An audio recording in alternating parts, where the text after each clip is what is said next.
오늘 성령 강림 주일로 15번째 주일이자 사사분기 성만찬 주일 오전 축제 예배 우리에게 주시는 기록된 하나님의 말씀은 신약성경 마태복음 5장 1절로 12절 말씀입니다. 다 같이 한 절씩 한 절씩 계시의 말씀을 교독하실 때 살아계신 주님의 음성을 들으실 수 있기를 바랍니다. 아멘. 예수께서 무리를 보시고 산에 올라가 앉으시니 제자들이 나온지라 입을 열어 가르쳐 이르시되 심령이 가난한 자는 복이 있나니 천국이 그들의 것이며 애통하는 자는 복이 있나니 그들이 위로를 받을 것이며 온유한 자는 복이 있나니 그들이 땅을 기업으로 받을 것이며 의에 줄이고 목마른 자는 복이 있나니 그들이 배부를 것이며 공의를 여기는 자는 복이 있나니 그들이 공의를 여김을 받을 것이며 마음이 청결한 자는 복이 있나니 그들이 하나님을 볼 것이며 화평하게 하는 자는 복이 있나니 그들이 하나님의 아들이라 일컬음을 받을 것이며 의를 위하여 박해를 받은 자는 복이 있나니 천국이 그들의 것임이라. 나로 말미암아 너희를 욕하고 박해하고 거짓으로 너희를 거슬러 모든 악한 말을 할 때는 너희에게 복이 있나니 기뻐하고 즐거워하라. 하늘에서 너희의 상이 큼이라. 너희 전에 있던 선지자들도 이같이 박해하였느니라. 아멘. 아멘. 사람은 누구나 복 있는 사람이 되기를 바라며 행복을 추구합니다. 아마도 인간의 갈망 가운데 행복의 추구처럼 절실한 요구는 없을 것입니다. 그런데 문제는 많은 사람들이 행복에 대하여 왜곡된 개념을 가지고 있기 때문에 잘못된 자세로 행복을 추구하고 있다는 것입니다.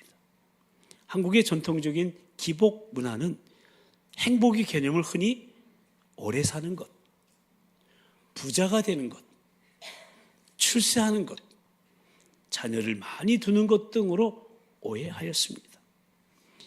그래서 한국의 그리스도인들은 하나님께 복을 구할 때 성경의 가르침보다도 우리의 전통 문화가 가르쳐온 세속적인 행복, 즉 기복신앙에 몰두하여 온 것이 사실입니다. 그래서 한국교회가 직면한 가장 큰 과제는 기복신앙의 극복이라고 지적되어 왔는데 오늘 본문이 이 문제에 대한 바로 주님의 대답이십니다. 주님께서는 이 말씀을 통해서 행복의 본질을 제시하신 것입니다. 오늘 본문은 여러분이 너무나 잘 아시는 말씀으로 소위 산상수훈, 산상보훈 또는 천국 대헌장이라고 일컬어지는 마태복음 5장부터 7장까지를 여는 첫 번째 말씀으로 일명 팔복이라고 불려지는 말씀인데 이 말씀에서 우리 주님은 진정한 행복이 무엇인가, 누가 복된 사람인가를 가르쳐주고 계신 겁니다. 결론적으로 말씀드리면 행복은 소유에 있는 것이 아니라 존재에 있다는 것입니다. 한번 같이 읽어보실까요? 행복은 소유에 있는 것이 아니라 존재에 있다. 그런데 오늘날 많은 사람들이 인간의 행복이 소유에 있다고 생각합니다. 내가 무엇을 소유했느냐에 따라서 행복이 결정된다고 생각합니다. 그래서 더 많이 가지려고 합니다. 좀 더 많은 돈을 소유하고 좀 더 권력을 소유하고 좀 더 명예를 소유하고 좀 더 큰 집과 좀 더 좋은 자동차를 소유하는 것이 행복이라고 생각하기 때문에 남의 것을 빼앗아서라도 더 소유하려고 하는 겁니다. 그런데 여러분, 정말 그럴까요? 인간의 행복이 무엇을 가졌느냐로 판가름 납니까? 아니죠. 소유에 대한 인간의 욕망은 끝이 없어서 가져도 만족함이 없고 조금만 더 하면서 더 가지려고 하기 때문에 행복의 본질에서 먼 것입니다. 또 어떤 사람은 아무 사고 없이 평탄하게 사는 것이 행복이라고 생각합니다.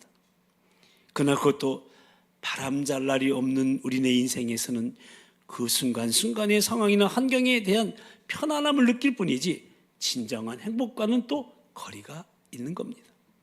그러므로 인생의 가치나 행복은 소유의 문제가 아니고 환경이나 상황의 문제도 아니고 존재의 문제라는 겁니다. 그러니까 행복은 물질이나 환경에 근거한 것이 아니라 그 존재, 즉 사람됨의 성품, 곧 인격에 근거하신 것이라고 일찍이 우리 주님 말씀하신 것입니다.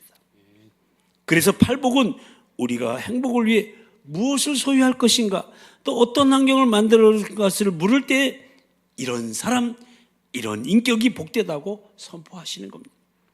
심리학자 에이리 프롬도 소유냐 존재냐라는 그의 책에서 소유지향에서 존재지향으로 문화가 바뀔 때에만 인류의 미래가 있다고 말했습니다. 그러니까 여러분, 소유의 열정을 부추기는 문화는 인간으로 하여금 욕망의 포로가 되게 하기 때문에 미래가 없지만요, 인간으로 하여금 자신의 존재를 깨닫게 하고 모든 것의 주인이신 하나님을 알고 그분과의 올바른 관계를 맺는 문화로 바뀐다면 인간은 놀랍게도 자유를 경험하며 행복한 미래를 열 수가 있다는 말씀입니다. 그런데 현대인들은 이 바른 관계를 외면하고 오직 소유에만 집착해서 살고 있습니다. 먼저 그 무엇을 소유하려고만 합니다. 그 어떤 환경을 만들려고만 합니다. 그러나 인간의 무한한 욕구는 채워지지 못한 채 허망한 생을 마치게 되고 마는 것이죠. 여러분, 오늘 본문이 어떻게 시작되고 있습니까? 예수께서 무리를 보시고 산에 올라가, 그러니까 예수님께서 자기를 따라오는 많은 무리들을 보시고 산으로 올라가신 거예요. 갑자기. 왜 그러셨을까요?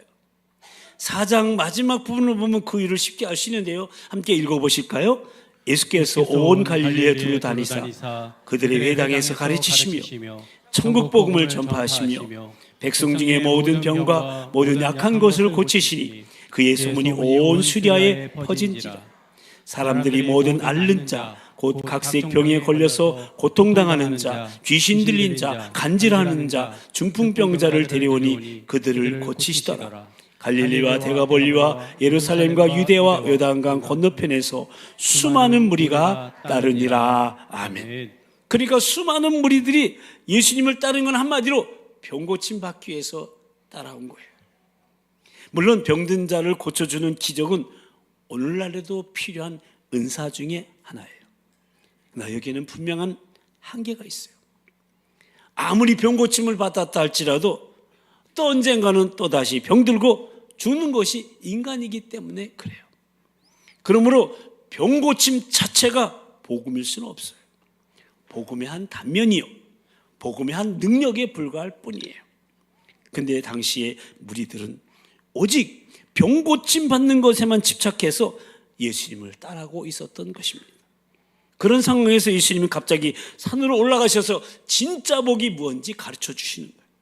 그래서 한 신학자는 이 산을 축복의 산이라고 부르기도 하고요, 이제 예수님께서 그 축복의 산에서 참된 행복을 선포하기 시작하시는 겁니다. 심령이 가난한 자는 복이 있나니 천국이 그들의 것이며. 우리말 성경에 이렇게 쓰여졌지만 원문에는 이 팔복 말씀이 복이 있도다라고 시작합니다. 그러니까 복이 있도다, 심령이 가난한 자여 천국이 그들의 것이며 라고 시작됩니다. 그 다음에도 보면 복이 있도다 애통하는 자여 그들이 위로를 받을 것이며 라고 기록되어 있습니다. 근데 거기 사용된 이 복이라는 단어, 헬라어는 마카리오스라는 단어인데 이 단어는 신의 존재나 속성을 가르칠 때 사용된 단어였습니다.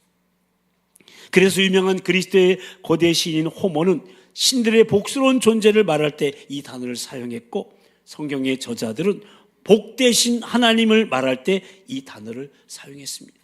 사도 바울은 디모데전서 1장 11절에서 이 교훈은 내게 맡기신 바 복 대신 하나님의 영광의 복음을 따름이라고 했고, 이 복 대신 하나님을 디모데전서 6장 15절에서는 하나님은 복 대시고 유일하신 주권자이시며 만왕의 왕이시며 만주의 주라고 했는데, 그러니까 행복의 근원은 하나님이시라는 거예요. 아멘. 아멘. 아멘. 그렇습니다, 여러분. 행복의 원천은 하나님께 있어요. 아멘. 다른 데 가서 찾으면 안 돼요. 행복은 하나님이 주시는 거예요. 아멘. 그래서 인간은 하나님과의 관계를 통해서만 참으로 행복할 수가 있는 거예요. 다 같이 한번 읽어볼까요? 인간은 하나님과의 관계를 통해서만 참으로 행복할 수 있다. 아멘. 아멘. 하나님 떠나서는, 하나님과 관계없이 살면 행복하지 않은 거예요. 제가 물어볼게요. 여러분 행복하세요? 아멘. 아멘 소리가 절반밖에 안 나는데. 다시 한번 물어볼게요. 여러분 정말 하나님 안에서 행복하십니까? 아멘. 아멘. 여러분, 이 하나님을 바로 알아야 돼요. 그랬어요. 이 하나님을 바로 알고 자신이 죄인됨을 깨닫고 십자가 앞에 나와 죄를 회개하고 예수 그리스도를 구주와 주님으로 받아들이고 그리스도의 거룩한 영을 통하여 하나님을 아버지라고 부르는 순간부터 행복은 시작되는 거예요. 아멘. 행복의 시작, 하나님을 아버지라고 부르는 데부터 시작되는 거예요. 아멘. 근데 우리가 행복하면은 먼저 연상되는 영어 단어가 있죠. 해피니스. 형용사로는 해피 올더 데이 있잖아요. 근데 우리가 주목해 봐야 할 것은 성경에서 사용하는 행복이라는 단어는 해피니스가 아니에요. 블레싱이에요.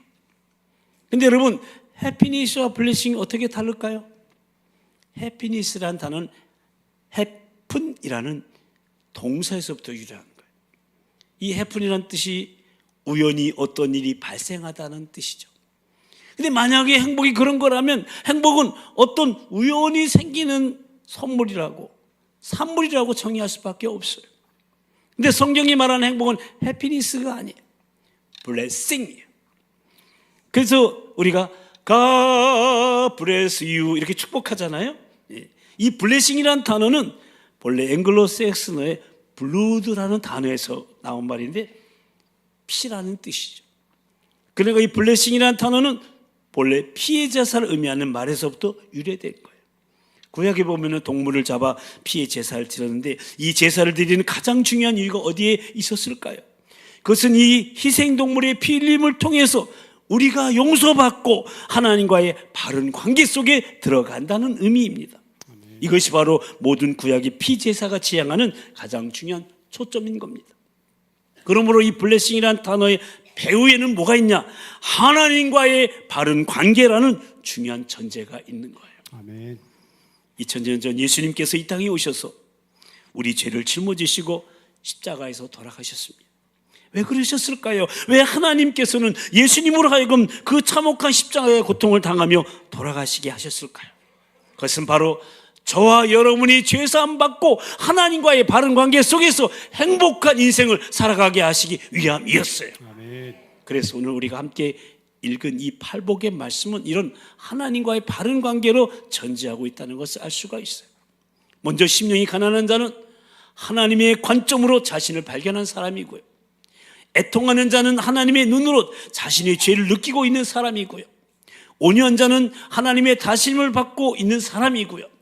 의에 줄이고 목마른 자는 하나님의 표준, 즉 하나님의 가치를 사모하는 사람이고요. 궁일이 여기는 자는 하나님의 안목으로 이웃을 바라보고 있는 사람이고요. 마음이 청결한 자는 하나님의 목적 앞에 자신을 드리고 있는 사람이고요. 화평하게 하는 자는 하나님의 메시지인 복음을 말과 행함으로 전달하고 있는 사람이고요. 의를 위하여 박해를 받는 자는 한마디로 하나님 편에서 인생을 살고 있는 사람을 말하는 거예요. 아멘. 그러니까 예수님이 이렇게 하나님과의 바른 관계 속에서 사는 사람을 가르쳐서 복이 있도다 말하는 거예요. 아멘. 그러므로 사랑하는 성도 여러분, 행복의 시작은 단순한 행복의 처세를 익히는 데서 시작되는 거 아니에요. 처세술로 익히는 게 아니라는 거예요. 하나님과의 올바른 관계에서 시작된다는 것을 꼭 기억하시게 되기를 바랍니다. 아멘. 아무리 다른 것이 다 좋아도요, 하나님과의 관계가 깨어져 있다면 진정한 행복을 누리지 못하고 있는 거예요. 왜냐하면 그 행복은 자기가 누리고 있던 것이 없어지게 되면 곧 사라져버릴 것이기 때문에 그렇습니다. 이제 우리는 다음 주일부터 8주간에 걸쳐서 이 팔복의 말씀을 통해 축복의 산을 오르며 행복의 본질들을 하나하나 나누게 될 텐데요. 누군가의 말처럼 이 팔복은 산의 정상을 향해서 등정하는 사람들이 산을 오르며 한 단계 지나게 내다치는 베이스 캠프처럼 축복의 정상에 도달하는 데 필요한 8개의 베이스 캠프를 연상하게 합니다. 그러니까 팔복은 천국 백성이 한 단계 한 단계 올라가는 축복이라 할 수 있는데, 가장 먼저 심령이 가난함에서 누릴 수 있고 마지막 단계인 의를 위하여 박해를 받는 수준에 이르면 주님께서 예비하신 최고의 축복을 누리게 되는, 그야말로 영적 성장에 따르는 점진적인 축복인 겁니다. 그래서 저는 여름 사역을 마치고요, 열매를 기대하면서 후반기 사역을 시작하는 이 시점에서 소망을 품은 다음 세대 브릿지가 추구하는 복이라는 주제 아래 팔복에 대한 말씀을 나누려고 하는 겁니다. 모쪼록 이번 기회를 통해 참된 행복이 무엇이며 그 길을 어떻게 걸어가야 하는지에 대해서 바르게 깨닫고 누리면서 우리 다음 세대에게, 또 우리 VIP들에게 그 참된 행복을 전하고 그들로 참된 행복의 길에 들어설 수 있도록 하는데 힘쓰시게 되기를 주님의 이름으로 축복합니다. 아멘. 그러기 위해서 우리는 먼저 그 복의 근원이신 주님 앞에 나와야 되는 거예요. 아멘. 오늘 여러분 주님 앞에 잘 나오셨어요. 아멘. 아멘. 근데 안타까운 것은요, 우리가 찬송을 하잖아요. 복의 근원 강림하사 찬송하게 하소서, 한량없이 자비하심 증량할 길 없도다. 천사들의 찬송가로 나를 가르치소서, 구속하신 그 사랑을 항상 찬송합니다. 입으로는 그렇게 찬송하면서 실제로는 세상의 복을 구하면서 살아가고 있지는 않느냐 하는 겁니다. 그래서 주님이 계속하여 넘치시는 복을 주시고 있는데도 만족하지 못하고 행복하지 못하는 것이 우리네 인생이 아니냐 하는 겁니다. 그러므로 여러분, 복의 근원이신 주님께 날마다 겸손하게 더 가까이 나오시게 되기를 바랍니다. 아멘. 교만한 마음을 내버리고 예수께로 나옵니다. 복되신 말씀 따르려고 주께로 옵니다. 실망한 이 몸 힘을 얻고 예수의 크신 사랑 받아 하늘의 기쁨 맛보려고 주께로 옵니다. 할렐루야. 아멘. 이렇게 겸손하게 주께 나오면 주님께서 우리를 향하여 이렇게 선언하실 거예요. 복이 있도다 심령이 가난한 자여. 아멘. 이것이 바로 행복한 삶의 출발임을 꼭 믿으시기 바랍니다. 아멘. 그래서 다윗은 이렇게 고백했어요. 내가 여호와께 아뢰되 주는 나의 주님이시오니 주밖에는 나의 복이 없다 하였나이다. 아멘. 아멘. 주밖에는 나의 복이 없다. 그렇습니다. 그 복의 근원이신 주님께서 먼저 복을 선언하시고 곧이어 복이 있는 자가 누군지 말씀하시는데, 곧 심령이 가난한 자, 애통하는 자, 온유한 자, 의에 줄이고 목마른 자, 궁일이 여기는 자, 마음이 청결한 자, 화평하게 하는 자, 의를 위하여 박해를 받는 자가 복 있는 사람이라는 거예요. 아멘. 여기서 우리는 팔복에 대한 두 가지 사실을 발견할 수 있어요. 앞에서도 언급했지만 먼저 팔복은 모두 다 인격적인 거라는 거. 다 같이 인격적인 것. 인격적인 것. 여기에는 소위 세상이 말하는 행복의 조건은 하나도 없어요. 세상은 심령의 가난이, 애통함을 원하지 않아요. 온유함보다 고집을 원하고, 의보다는 자기 욕망을 원하고, 궁일보다는 복수를 원하고, 청결함보다는 부패를 더 사랑하고, 평화보다는 전쟁을 박해받기보다는 타협을 원하는 거예요. 그러나 예수님은 가난한 심령, 애통함, 온유함, 의에 줄이고 목마름, 궁일이 여김, 청결한 마음, 화평하게 함, 의를 위하여 박해받음이 세상이 원하는 세속적 기준에서의 행복의 조건은 아니지만 이러한 인격적인 성품이야말로 행복을 결정짓는 요인이라고 말씀하시면서 그러한 성품을 가진 인격자들이 바로 복 있는 사람이라고 선언하고 있는 거예요. 아멘. 이러한 성품은 거듭난 그리스도인이라면 누구나 소유해야 될 성품이고 아멘. 세상 사람들과 구별되는 성품이에요. 아멘. 내적이고 영적인 성품으로 이 8가지 성품을 다 합치면 곧 예수 그리스도의 성품이 되는 것이요, 그 성품을 닮아가는 것이 참 행복의 길이에요. 아멘. 그리고 또 하나, 팔복은 모두 다 관계적인 거예요. 다 같이 관계적인 것. 관계적인 것. 한번 생각해 보세요. 첫 번째 복인 가난한 심령은 자기 자신에 대한 태도예요. 두 번째 복인 애통함은 죄에 대한 태도예요. 세 번째 복인 온유함은 타인에 대한 태도예요. 네 번째 복인 의에 줄이고 목마름은 하나님께 대한 태도예요. 그리고 이런 태도로 인생을 살게 되면 그 삶에는 반드시 좋은 열매를 맺게 되는데, 그래서 다섯 번째 복인 궁일이 여김은 타인에 대한 열매이고, 여섯 번째 복인 마음의 청결함은 자기 자신의 내적인 열매이고, 일곱 번째 복인 화평케함은 이웃과의 관계에 대한 열매이고, 여덟 번째 복인 의를 위하여 박해받은 하나님과의 관계에 대한 경건의 신앙의 열매인 거예요. 그러므로 여기서 얻어지는 결론은 인간의 참된 행복은 소유에 있지 않고 존재 곧 사람됨에 있다는 거예요. 아멘. 같이 한번 읽어볼까요? 인간의 참된 행복은 소유에 있지 않고 존재 사람됨에 있다. 아멘. 그러니까 거듭난 성품으로 나 자신과 이웃과의 하나님과의 관계를 맺고 사는 사람이 진정한 행복자라는 거예요. 아멘. 그래서 어떤 사람이 그리스도 안에서 하나님이 원하시는 대로 인격이 변화되고 그의 삶이 그리스도를 닮아간다면 주님께서 그에게 이렇게 선포하시는 거예요. 마카리오이, 복이 있도다. 아멘. 그러니까 인간 행복은 그 무엇을 소유해서 얻어지는 것이 아니라 오직 그리스도의 성품으로 바른 관계를 가질 때 누리는 복이라는 거예요. 그래서 성도에게는 내가 무엇을 소유했냐는 질문보다 내가 어떤 사람이 되느냐가 물음이 훨씬 더 중요한 거예요. 그러므로 우리는 이렇게 구해야 할 거예요. 같이 한번 기도하는 마음으로 읽어볼까요? 시작. 주여, 제가 주님이 원하는 사람이 되기를 원합니다. 거룩한 성령님이시여, 저를 주님의 성품을 닮은 인격자로 만들어 주옵소서. 해를 거듭할수록 믿음의 열린이 더할수록 제 속에서 그리스도의 광채가 날 수 있도록 도와주옵소서. 아멘. 이렇게 소유보다는 존재의 가치를 두고 하나님 나라와 그 일을 구하며 예수 그리스도 성품을 닮아가자 힘쓰는 사람들에게 우리 주님은 이렇게 약속하시는 거예요. 그리하면 이 모든 것을 너희에게 더하시리라. 아멘. 아멘. 아멘. 그렇습니다. 사랑하는 성도 여러분, 참 행복의 길이 무엇입니까? 진정으로 행복한 사람은 어떤 사람입니까? 소유에 집착하지 않고 하나님의 나라를 구하며 하나님과의 바른 관계 속에서 예수 그리스도의 성품을 닮아가는 사람입니다. 아멘. 그리고 그런 사람에게는 그에게 필요한 모든 것이 주님께로부터 공급이 되는 겁니다. 아멘.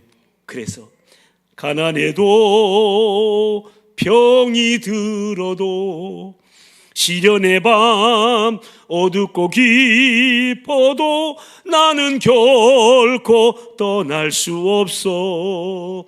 아름다운 주의 나라를 이렇게 소망하면서 하나님의 자녀로 살아가는 것, 그것이 행복이라. 오, 아멘. 찬양하는 진정 행복자로 살아가게 되는 겁니다. 아멘. 모쪼록 하나님과의 바른 관계 속에서 예수 그리스도의 성품을 닮아감으로 참 행복의 길을 걷는 저와 여러분이요, 우리 모든 도본 가족들이 다 되시기를, 그리고 그런 우리를 통해 우리 다음 세대가 또 우리 VIP들이 그 길을 함께 걷게 되기를 가장 복된 길로 인도하시는 우리 주님의 이름으로 간절히 축원합니다.